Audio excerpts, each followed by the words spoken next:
Хрустят суставы, как тающий ледник, и нет давно изящности в движениях, и каждый день теперь очередной лишь миг, а раньше богат на приключения. Усталый взгляд на окружение смотрит сквозь, давно он безразличен к суете.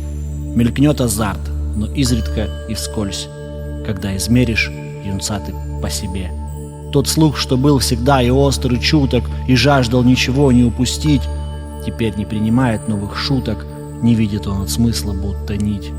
А там, где узнаются ухом темы, и можешь поддержать ты тон бесед, окажется, что тема стала мемом, и бесполезен твой учений свет.